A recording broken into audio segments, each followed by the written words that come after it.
তোমার হাতে কি ওটা? কি?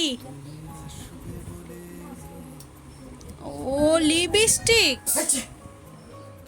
আমাদের পুচকুসু না সাজুগুজু করতে মনে হয় একদম এক্সপার্ট হবে।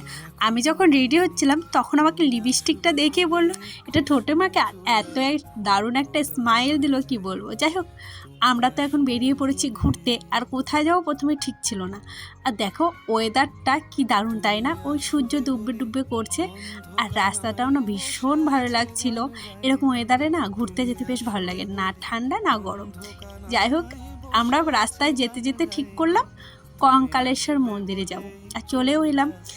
আর কালকে ভোরবেলায় বাড়ি যাব, তার জন্য ভাবলাম এসছি যখন, দুদিন কোথাও বেরোনো হয়নি, তাই এখান থেকে একটু বেরিয়ে যাই।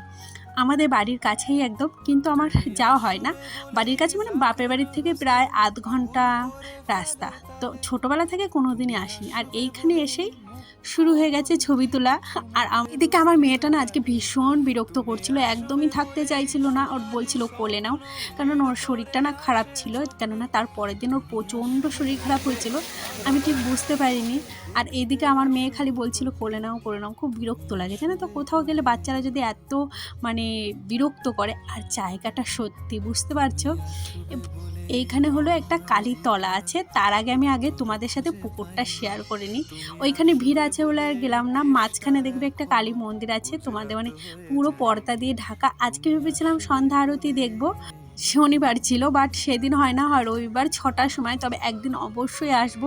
আর এই জায়গাটা আমার এত ভালো লাগছিল, আমার মনে হচ্ছিলো এইখানেই বসে থাকি।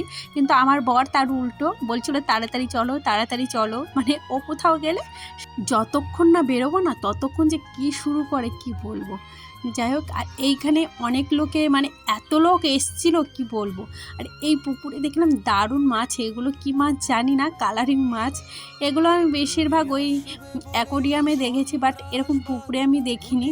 আর এখন ওই মন্দিরের দিকে যাচ্ছি, তো এখানে আমাদের দেখা কমপ্লিট। এই যে সামনেটা কি দারুণ, তাই না?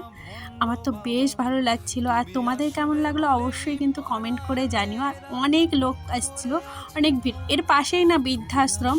আমি কোনোদিনও বৃদ্ধাশ্রম দেখিনি, বাট এত কাছ থেকে দেখবো আমি সেটাও ভাবিনি। আর এইখানে দেখতে পাচ্ছ লম্বা লাইন পড়েছে, এখানে ভোগ প্রসাদ দিচ্ছে। আমি বললাম যাক, সন্ধ্যা আরতি দেখতে পারিনি তো কি হয়েছে, ভোগ প্রসাদ তো পাবো। আর এই যে আমরাও লম্বা লাইন দিয়ে দাঁড়িয়ে আছি, আর এই যে ভোগ দিয়েছে, ভোগটা যে কোনো ভোগই দেখবে বেশ ভালো হয়, তাই না? যাই হোক, ভোগ খেতে পেরেছি এটাই আমার কাছে অনেক। তবে অবশ্যই আমার সন্ধ্যা আরতি দেখার ভীষণ ইচ্ছা, পরে আসবো। দেন আমরা চলে এসেছি এখন ফুচকা খেতে। আর এখানে ফুচকাটা এত বাজে করেছিল, ভেবেছিলাম অনেকগুলো খাবো, কিন্তু আর ইচ্ছা করলো না। অল্প কটা মুখে নিয়ে আর খাইনি, মানে ভালোই লাগছিল না খেতে আর কি। ফুচকাটা একদম টেস্ট করেনি। তবে আমার ভাই সব থেকে বেশি খেয়েছে।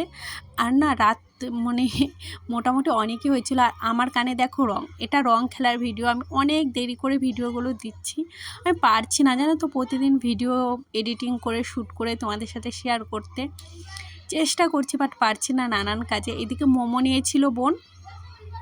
এইখানে রাস্তাটা সত্যি দারুণ লাগছিল রাত্রেবেলা। এটা হলো পরের দিন সকালবেলা। এখন মোটামুটি ওই 7টা বাজে, তো আমরা বেরিয়ে পড়েছি। আর রোডটা দেখেছো কেমন, মনে হচ্ছে কত বেলা।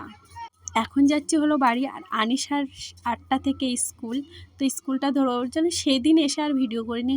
একটা কোথাও গেলে না ঘর বাড়ির এমন বাজে অবস্থা হয়। আর আনিশার শরীরটাও খারাপ ছিল, কালকে ভেবেছিলাম স্কুলে পাঠাবো, আসার পর থেকেই জ্বর ছিল, ওর ছবি আঁকা ছিল, সব মিস করে গেছে। আর ছেলে মেয়ের শরীর খারাপ হলে জানো তো ভালো লাগে না।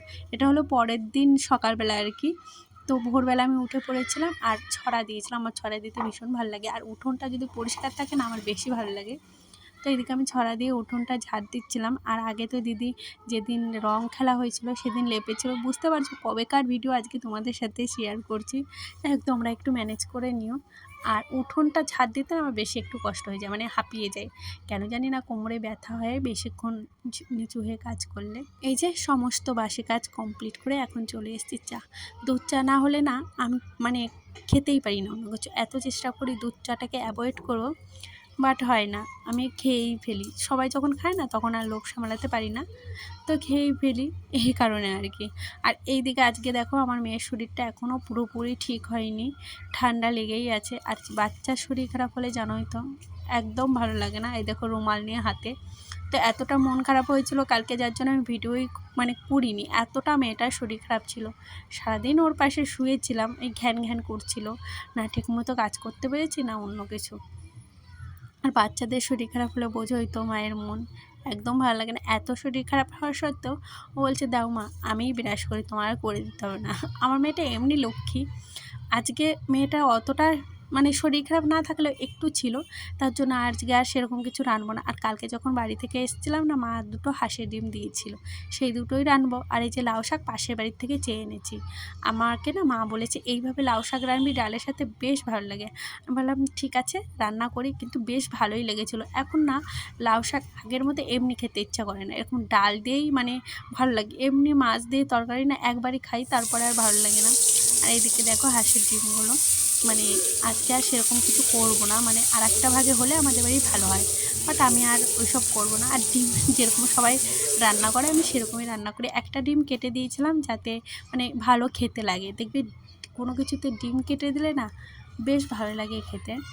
আর কি বলতো, ওইদিকে আমার মেয়েকে মানে প্রচণ্ড বিরক্ত করছিলো, এদিকে এসে বলছে মা আমাকে কোলে নাও কোলে নাও। যাই হোক, আর আমি যাই হোক আজকে ভিডিওটা এই যে এখানেই শেষ করলাম। ভিডিওটা ভালো লাগলে প্লিজ একটা লাইক কমেন্ট করে দিও। ততক্ষণ টাটা।